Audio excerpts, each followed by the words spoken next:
विमल पोलो जोबा केसरी, हर पल मनाओ केसरी त्योहार। आज आखिरी दिन राहुल गांधी ने जो हुंकारी भरी कि भाई पूरा बिहार दरअसल वोट चोरी पर साथ खड़ा है। युवा उठ खड़ा हुआ है, बच्चा बच्चा कहता दिख रहा है वोट चोर गद्दी छोड़। जमीन पर आपकी नजर क्या कहती है? ये एटम बम, हाइड्रोजन बम है या फिर ये फुस्सी बम जैसा कुछ दिखेगा चुनावी गणित में? सर अनम्यूट कीजिए ना प्लीज अपने आप को। ये डिपेंड करता है कि कितने वोट एक्चुअली में काटे जाते हैं। अगर तो बड़ी तादाद में, जिस तरीके से आरोप लगा रहे हैं या जिस तरीके से कहा जा रहा है कि बहुत सारे वैलिड मतदाताओं के मत काट दिए गए हैं, तब तो जन आंदोलन होगा। जिनके वोट काटे गए हैं बड़ी तादाद में, वो लोग सड़क पे आएंगे और ये एनडीए को भारी पड़ेगा। लेकिन अगर जो इलेक्शन कमीशन की लिस्ट है, उस लिस्ट में लोग अपना नाम वापस पाते हैं, कहते हैं कि नहीं भाई हमारा नाम नहीं कटा, केवल उन्हीं का नाम कटा जो वास्तव में मर चुके हैं, केवल उनका ही नाम कटा जो वास्तव में विस्थापित हो चुके हैं, केवल उनका ही नाम कटा जिनका 2 जगह पे नाम था, एक जगह से नाम काटा गया। अगर ऐसा होता है तो बेसिकली सब कुछ डिपेंड करता है वास्तविक सूची में नाम की स्थिति पे।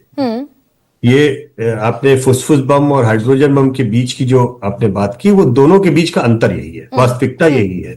अगर नाम कटे, लोग सड़क पे उतर आए और ये जन आंदोलन सा बन गया और लोगों का गुस्सा आसमान पे चढ़ गया, तो एनडीए के लिए बहुत घातक साबित होगा।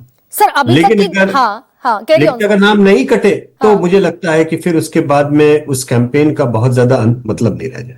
नहीं सर, अभी तक लेकिन जो हमने ग्राउंड रिपोर्ट्स देखी और हमने दिखाई भी, वो तकरीबन ऐसी है कि भाई बहुत सारे मृत लोग ऐसे हैं जिनके श्राद्ध में गिरिराज सिंह है, केंद्रीय मंत्री, और नाम आ गया उनका वोटर रोल में। बहुत सारे लोग ऐसे हैं जो जीवित हैं लेकिन वोटर रोल में मृत हैं।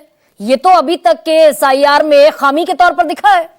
एक खामी को नहीं कहना चाहिए, उसी के लिए 1 महीना दिया गया सारे बीएलएस को, सारी पार्टियों को। 1 महीना इन्हीं खामियों को दूर करने के लिए दिया गया ना। अगर इन खामियों के दूर किए बगैर फाइनल लिस्ट आती है और अभी भी मरे हुए लोग लिस्ट में पाए जाते हैं, या ऐसे लोग जो जिंदा हैं जिनको मृत घोषित कर दिया गया है, वो ऐसा होता है फाइनल लिस्ट आने पे, तो स्वाभाविक सी बात है कि किरकिरी होगी, चुनाव आयोग की किरकिरी होगी, एनडीए की। लोग सड़क पे आएंगे अगर ऐसा होता है तो कुल मिलाकर ये दरअसल अभी भविष्य के गर्त में छिपा है। ये अभी तस्वीर दरअसल साफ होनी जब तक फाइनल लिस्ट गरिमा नहीं आएगी, जब तक फाइनल लिस्ट नहीं आएगी और लोगों का रिएक्शन क्या उस लिस्ट में नाम को पता अपना देख करके होगा नहीं होगा। और बिहार में कम से कम इतनी तो जागरूकता आप मान के चलिए कि जो बिहार के मतदाताओं का एक राजनीतिक समझ है और अपने हक और अपने अधिकारों के लिए जो जागरूकता है। नवनिर्माण आंदोलन शुरू हुआ, इमरजेंसी के खिलाफ उस जमीन से लड़ाई शुरू हुई, जेपी आंदोलन शुरू हुआ, हर बार सब कुछ हुआ है। संजय भाई इतने समय से उस जगह को रीड कर रहे हैं, मनोज हमारे पुराने सहयोगी हैं, बिहार के चप्पे चप्पे को उन्होंने देखा हुआ है। आप किसी से भी बात कीजिए, बिहार की जनता के बीच में राजनीतिक समझ गरिमा इतनी है कि आपको वो डीएमके और एडीएमके की राजनीति समझा देंगे, आप आरजेडी और बीजेपी की छोड़ जाएगी। बिल्कुल ठीक कह रहे हैं आप। लेकिन सर ये जो अब दरअसल ये आज एक नैरेटिव और बड़ा पुख्ता तौर पर गढ़ा गया कि संविधान की हत्या नहीं करने देंगे, और ये ठीक वैसा नैरेटिव है जो लोकसभा चुनाव में खड़ा करने की कोशिश हुई थी। भाई 4 लोगों ने बीजेपी के कह दिया, अरुण गोविल, ज्योति मिर्धा, आनंद हेगड़े, तो इसका मतलब ये तो नहीं हो गया कि संविधान बदल देंगे। लेकिन वो नैरेटिव दरअसल पेनिट्रेट कर गया। ऐसा कुछ बिहार में स्थिति दिखती है क्या संविधान को लेकर? नहीं, संविधान को देख करके तो मुझे नहीं लगता। देखिए पिछले 5 साल पहले के अगर आप ट्रैकर देखें गरिमा, तो आपको ध्यान होगा शायद कि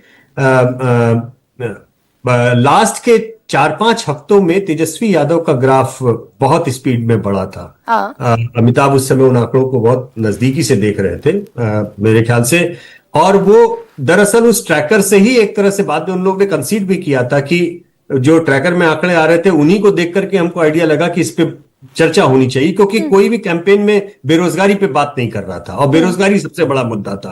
और जैसे ही तेजस्वी यादव ने बेरोजगारी का मुद्दा उठाना शुरू किया, एकदम से 4 से 6 हफ्ते में लास्ट के उनके ग्राफ इतना बढ़ा कि वो सत्ता के बिल्कुल लगभग करीब पहुंच गए थे।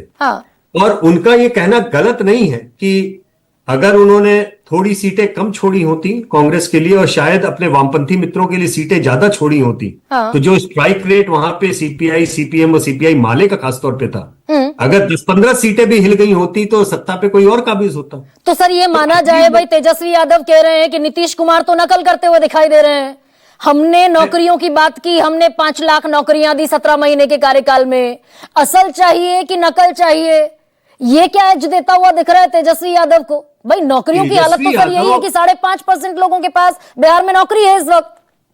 देखिए, तेजस्वी यादव हमारे ही नहीं सभी के सर्वेक्षणों में, मेरे ख्याल से शायद ही कोई डिसएग्री करेगा कोई पोस्टर, स्टैंड अलोन अगर आप बात करें तो सबसे ज्यादा लोकप्रिय नेता या मुख्यमंत्री पद की पहली पसंद है वहां पर। अच्छा, ठीक है ना, इसमें कोई शक नहीं। हम लगातार पिछले 1 साल से इस बात को हम लगातार बोल रहे हैं। लेकिन मुख्यमंत्री पद की चॉइस होना और मुद्दे होना और जाति का अंकगणित होना, बिहार में ये तीनों अलग अलग चीजें हैं। और बिहार में केमिस्ट्री के ऊपर अंकगणित हमेशा भारी पड़ता है। हाँ। केमिस्ट्री हो ना हो, अंकगणित होना चाहिए। हाँ। केमिस्ट्री नीतीश बाबू की किसके साथ में रही, आप ये बताइए ना। हाँ।